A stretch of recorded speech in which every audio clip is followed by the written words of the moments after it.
So welcome to Dissecting a Keynote. So what are we going to do today? We are going to dissect a speech into the finest minute details. So this is a speech I did at the Global Leadership Summit. It's 24 minutes long, and what I've done is I went through every single aspect of this speech, more than 100 different touch points about what I'm doing, how I'm doing it, why I'm doing it, so give you those fine-tuned little details that you hopefully can learn from and incorporate into your speech, or if nothing else, see and understand why speakers choose to do what they do. I'm a firm believer in the power of watching your speech, looking what you do, diagnose why you are doing it, and understand how you can make it better. I'm not in any way saying that this is the best speech I've ever done. I am saying it's a speech I'm happy with, and I think there's a lot of things we can learn from it. So let's begin. Let me begin by giving you some background information. This is not just any ordinary speech. Global Leadership Summit is one of the largest, if not the largest, leadership convention or leadership conference in the world. There are 10,000 people live, but as they said when they did the rehearsal the night before, the 10,000 people in the audience are just the studio audience, because this event is broadcast to more than 128 countries, and more than 400,000 people is going to watch the speech. So yes, there are 10,000 people in the audience, but you're speaking to 400,000 leaders from all around the world. So obviously, to say the least, there is some pressure. So that's the backdrop. At the year I was speaking, some of the other speakers was, for example, Sheryl Sandberg of Facebook, Marcus Buckingham, one of the most globally booked speakers or highest paid speakers in the world, Angela Duckworth, the author of Grit. So some of the best speakers in the world come to this conference. It's an amazing experience, but as you can understand, also quite a lot of pressure when you go up to speak to 400,000 people. Now, the way I'm going to do this is I'm going to go through the whole speech chronologically, and I'm going to stop and tell you, okay, look what I'm doing here, look what I'm doing here. Sometimes I will tell you before, sometimes I will tell you after. I don't recommend you do all of this in one go. Do as much as when you can feel the energy is still up there, and then just take a break and come back and do it. The whole idea is to be able to know that you can go back and look at more than 100 different ways of making the speech better. So now let's begin. We're going to start with the introduction. So a lot of speakers get introductions wrong. They think that you're introducing the speaker. That's a very logical thing to think, that of course the MC is introducing the speaker, but technically the MC is not doing that. The MC is introducing the speech. Therefore, it's much more important that the introduction that you give to the MC, and you should give a written instruction to the MC on what to say about you. It is very important that you write a small part about who you are, but more importantly, about the topic, why the audience should listen to the speech, what is the speech about, what will they learn, why they should get excited about the speech. They should not be excited about the speaker. Of course, you need to rebuild some credibility into who you are and why they should listen to you, but that is not as important as getting them excited about the speech. So I'm going to play the introduction that was done for this speech, and please look at how much is about me and how much is about why creativity is important for leaders. So let's play the video. As leaders, we are all faced with complex and challenging problems, and we quickly realize that creativity is the critical business skill that will help us move forward. Fredrik Herren is one of the world's leading experts on business creativity and author of the Idea Book. Originally from Sweden and currently living in Singapore, Fredrik will address why creativity is more difficult than we often think, and will help us learn how to become more creative as organizations and individuals. Please give a warm summit welcome to Fredrik Herren. So there you know it.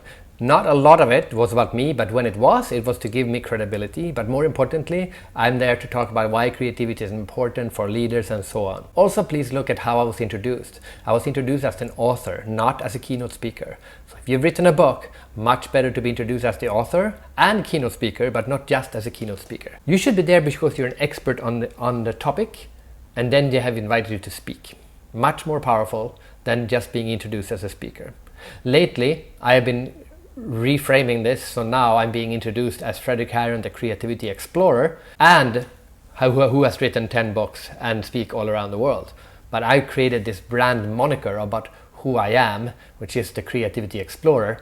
People are much more excited to hear about creativity from the Creativity Explorer than they are to hear about creativity from a creativity speaker. So, lesson number 1. How do you normally get introduced in your speeches? How much of what you are asking the MC to read is about the topic of the speech? How much is about why it's important for the audience to listen to? And how much is about you and why they should listen to you and all your things that you have done? Be honest and look at, is there any way you can reorganize so that the focus is on the audience, the topic and the speech, and not so much about you. Think about it. The most common introductions is someone reading a long CV about a person, and sure, it builds credibility for the speaker, but it doesn't build excitement for the speech. Please give a warm summit welcome to Frederick Harron. That is the most important part of your introduction. Please, whenever you introduce yourself to the MC, which you of course always do before the speech, not only introduce yourself, become friends with the MC. The MC should like you as a person. The more they like you as a person, the more they will introduce you in a way that makes the audience feel the rapport between the two of you. You and the MC are buddies, okay? That's your job before the speech. And then when you go up to the MC before, if you haven't had time to meet before, go up and you say, this is what I want you to say, focus on the content and so on, and then throw in at the end, oh, by the way, could you please ask them to give a warm welcome to Frederick as I walk up on the stage, because I really appreciate when the audience give me a welcome. The reason is that when the MC tells the audience, please give a warm IBM welcome, please give the audience a warm Swedish welcome, the audience members feel, oh, I'm part of the group and I'm here to support the team, and apparently my team is going to play. So this small little focus on having the audience give a warm welcome, and not only that, connected to the company they work for or the country they are in, makes them want to be good host, and they give a warm welcome, and now they have just given you approval even before you start, and you didn't ask for it, the MC asked them to do it.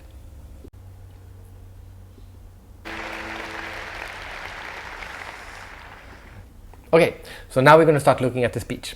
So the first thing here is we're going to look at what I call improvised openings. So let me give you some background. As I said, a lot of the people who were speaking at this conference were big, established, well-known speakers. Actually, the night before the speech, they had a small event for the VIPs, and they had like 100 people in the room, all VIPs, and they said, how many of you know Angela Duckworth? Everyone said yes. How many of you know Marcus Beckham? Everyone said yes. So all the other speakers were famous to the American audience. And then they said, how many of you know Frederick Harron?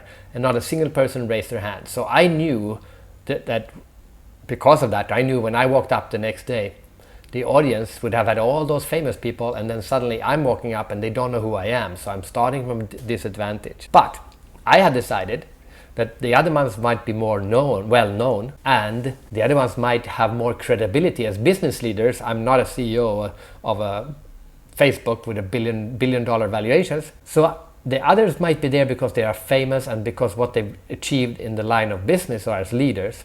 But I decided I would go up and be the funny one, because you have to understand that speakers fill different purposes.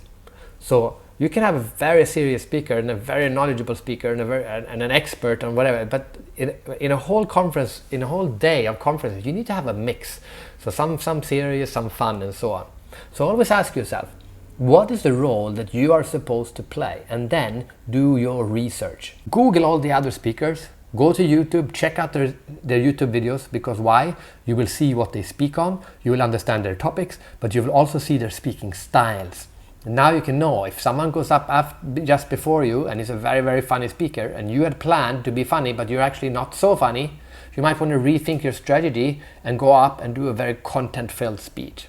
Or let's say that someone goes up and is a very serious speaker and you are planning to go up and do a very fun speech, then you need to think about how you transition from a serious topic to a fun topic. Otherwise, you're going to go up after the serious speaker and people are not mentally prepared to suddenly go in and laugh.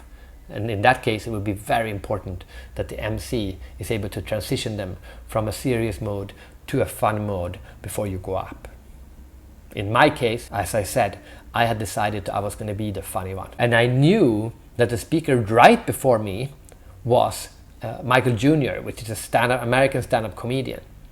But I also knew that his style was the kind of speaking style where a comedian is very funny, but he doesn't laugh at his own jokes. He's one of those deadpan-faced comedians. So I've seen his YouTube videos. I know he was funny, but I also know he didn't really react to the audience. So I knew that if I'm going to go up, I cannot beat him on humor, but I can beat him on connecting with the audience and creating this rapport while making them enjoy themselves and have fun. What I didn't know was that Michael Jr. had been there the year before, and the year before, and 2 years before that. So he might have been normally a comedian that people don't really connect to, but he'd been there over and over and over at the same conference, and the audience felt that they knew him and they felt like an old friend coming back. So suddenly, even if he didn't connect to the audience as a performer, the audience connected to him. Suddenly, just right before my speech, I realized I had a problem. The problem was that I needed to do a bridge between what they had just seen, which was it felt like a good friend being on stage, and then suddenly someone they have never heard of going up. I needed to connect back to the speaker, and that's when I decided to improvise. So what you will see is not the speech the opening I had prepared, but the opening that I felt that I had to do. Thank you very much. I think we just saw a perfect example of how creativity and humor connects very well together. But how about creativity and leadership? So that's what I did. And I should say now, I'm going to stop this speech over and over and over again and stop and tell what I'm doing, or stop and tell what I'm going to do. So I highly recommend that if you feel that you would prefer to see the whole speech in one go, I highly recommend that you do that. So you watch the whole speech, take your own notes, figure out what do you like about the speech, what do you think could be improved, and then just watch it through and get your own feeling of it, just as an audience member.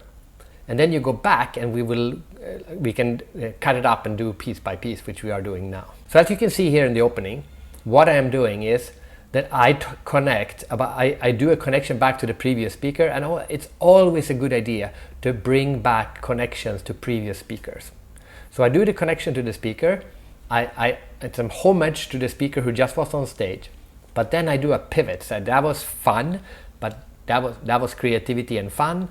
But now, what about creativity and leadership? Because remember, this is a leadership conference and we just had a stand-up comedian stand on the stage for a couple of minutes telling jokes.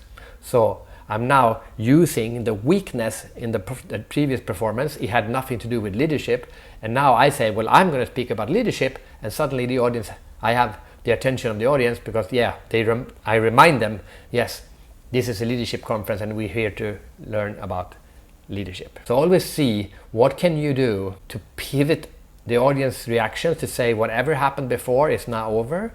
Now, why are we going to listen to this speaker?